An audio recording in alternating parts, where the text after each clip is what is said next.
ভাঙড়ে বুথে বাধার অভিযোগ, ঘটনাস্থলে নওশাদ সিদ্দিকী। ভাঙড়ে ভোটকে ঘিরে ফের উত্তেজনা ছড়ালো সাইহাটি এলাকায়।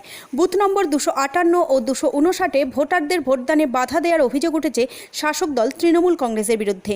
অভিযোগ, বুধবার সকাল থেকেই একাংশ ভোটারকে বুথে ঢুকতে দেওয়া হচ্ছিল না এবং এলাকায় ভয়ের পরিবেশ তৈরি করা হয়। এই খবর পেয়ে দ্রুত ঘটনাস্থলে পৌঁছে যান ভাঙড় বিধানসভা কেন্দ্রের আইএসএফ কর্মী নওশাদ সিদ্দিকী। সেখানে গিয়ে ক্ষুব্ধ ভোটারদের সঙ্গে কথা বলেন তিনি এবং পরিস্থিতি খতিয়ে দেখেন। নওশাদ সিদ্দিকীর অভিযোগ, পরিকল্পিতভাবে বিরোধী সমর্থকদের ভোটাধিকার প্রয়োগে বাধা দেওয়া হচ্ছে। তিনি আরও দাবি করেন, জেলা প্রশাসনের ভূমিকা নিয়েও প্রশ্ন রয়েছে। কেন্দ্রীয় বাহিনী থাকা সত্ত্বেও কেন সাধারণ মানুষ নির্বিঘ্নে ভোট দিতে পারছেন না তা নিয়ে সরব হন তিনি। অবিলম্বে নির্বাচন কমিশনের হস্তক্ষেপ দাবি করেন আইএসএফ প্রার্থী এবং দোষীদের বিরুদ্ধে কঠোর ব্যবস্থা নেওয়ার কথা বলেন। অন্যদিকে তৃণমূল কংগ্রেসের পক্ষ থেকে এই অভিযোগ সম্পূর্ণ অস্বীকার করা হয়েছে। তাদের দাবি, বিরোধীরা ভোটে পিছিয়ে পড়ার আশঙ্কায় মিথ্যা অভিযোগ তুলে পরিস্থিতি উত্তপ্ত করার চেষ্টা করছে।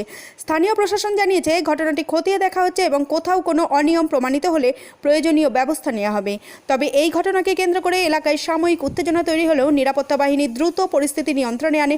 বুথের সামনে অতিরিক্ত বাহিনী মোতায়েন করা হয়েছে এবং ভোট গ্রহণ প্রক্রিয়া স্বাভাবিক রাখতে সব রকম পদক্ষেপ নেওয়া হয়েছে বলে প্রশাসনের তরফে জানানো হয়েছে। ভাঙড়ে ভোটকে ঘিরে একের পর এক অভিযোগ, রাজনৈতিক পারদ চড়ছে, জানিয়ে স্বাভাবিকভাবেই উদ্বেগ বাড়ছে সাধারণ ভোটারদের মধ্যে। ব্যুরো রিপোর্ট, গাঙ্গেয় সুন্দরবন বার্তা, ভাঙড়। পছন্দ হবে যাকে ইচ্ছা ভোট দেবে, কেউ কারো ভোটকে আটকাতে পারবে না। এছাড়া অন্য কোনো জায়গা থেকে কোনো খবর আসছে? একটা জায়গা হচ্ছে প্রভাবিত করার চেষ্টা করছে, খাবারের প্যাকেট দিয়ে পড়ে এই 4 নম্বর বোতাম টিপে, মানে যেটা তৃণমূলের সেটা বলছে। কিন্তু মানুষ তো 5 নম্বর বোতাম তথা খামচিহ্নকে প্রেস করার জন্য প্রস্তুত নিয়েছে। মনের মধ্যে 5 নম্বর বোতাম ঢুকিয়ে নিয়েছে। কারণ আমি যখন বিভিন্ন র্যালিতে যাচ্ছিলাম, সমাবেশে যাচ্ছিলাম, প্রোগ্রামে, মায়েরা বাপেরা যখন রাস্তা আমাকে দাঁড় করাচ্ছিল, জিজ্ঞাসা করতাম, মা আমার সিম্বলটা কত নম্বরে, সবাই এক বাক্যে 5। সুতরাং 5 নম্বর ব্যাপকভাবে ভোট করছে। গতকালে চালতেবেড়িয়া অঞ্চলে সেখানে আইএসএফের কয়েকজন কর্মীকে মারধর করার ঘটনা ঘটেছিল। কি ইনসিডেন্ট হয়েছে রাত্রে আমরা প্রশাসনকে জানিয়েছিলাম। প্রশাসন তৎক্ষণিক অ্যাকশন নিয়েছে, দুজনকে গ্রেফতার করেছে, আমরা অভিযোগে দায়ের করেছি। এটার পরে আমি তখন ভাঙড়ের নামকে আমি কোনোভাবে কলুষিত করতে পারবো না। সকাল থেকে এখন পর্যন্ত কয়েকটা ছোট্ট ঘটনা ছাড়া ভাঙড়ে শান্তিপূর্ণ ভোট হচ্ছে। আমি ভাঙড়ের মানুষকে বলবো, ভাঙড়ের তৃণমূল নেতাদেরকেও বলবো, এই রেকর্ড আমরা চলুন সবাই মিলে করি। আজকে ভাঙড়কে মারামারির শিরোনামে নয়, ভাঙড়ে শান্তিপূর্ণ ভোট হচ্ছে এই শিরোনামে কালকে যাতে পেপার পত্রিকায় পাবলিশড হয়, সন্ধ্যাবেলা যেন টিভি চ্যানেলে চর্চা হয় যে ভাঙড় পরিবর্তনের হয়ে গেছে।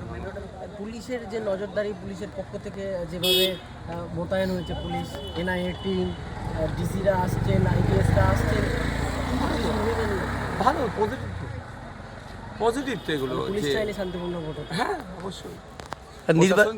নির্বাচন কমিশন চাইলে শান্তিপূর্ণ ভোট হবে। এখন পর্যন্ত নির্বাচন কমিশন চাইছে, দেখুন এখন 9:40 বাজে, শান্তিপূর্ণ ভোট হচ্ছে। নির্বাচন কমিশনের ব্যবস্থায় পুনরায় খুশি আপনি? না, এখন পর্যন্ত তো ভালো ব্যবস্থা আছে।